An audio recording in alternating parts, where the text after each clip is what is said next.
Ernie, let me turn to you. There was a really scary incident on the lakefront last weekend where a driver was attempting to flee, drove up on the median strip there down by Tower Road, and was shot to death by a sheriff's deputy who shot into the moving car, wounded a woman in the car as well. Right. There's a lot we don't know yet about this. Sheriff Clarke, I guess the next day, had a news conference. What do you make of how Sheriff Clarke handled this incident at this point? You know, I'm not the sheriff's favorite person, and he's not, and you are, and he's not mine either. But I do think that he handled this as well as any professional, as a professional police officer would, or law enforcement officer.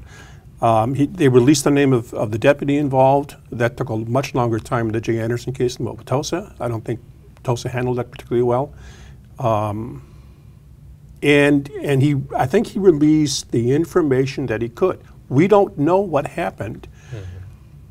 The video of the shooting doesn't show us what was going on inside the vehicle, or how the officer, or whether the officer felt threatened.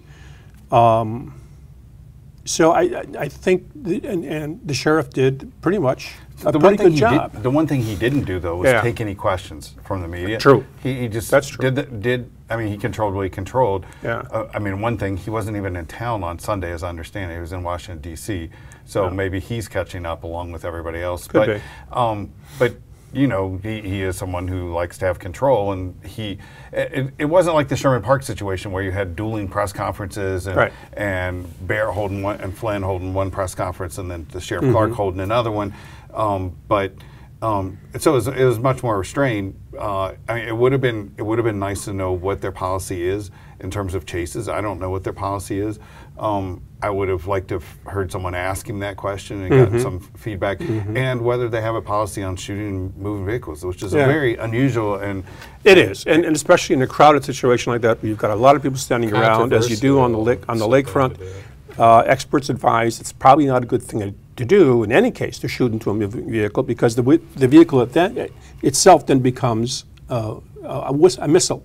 Right. So that could, but this wasn't much of a chase. I mean, it wasn't very long. I was going to say, it wasn't a high-speed chase. He was no, not at all. Driving slowly down the road. He was trying up on the median. Now Terry Williams was the victim, and he apparently was involved in a shooting incident on Saturday.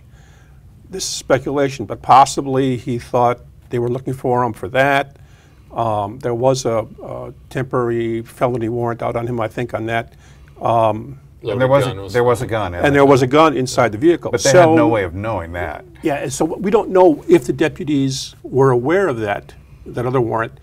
But he may have thought, you know, I need to get out of here.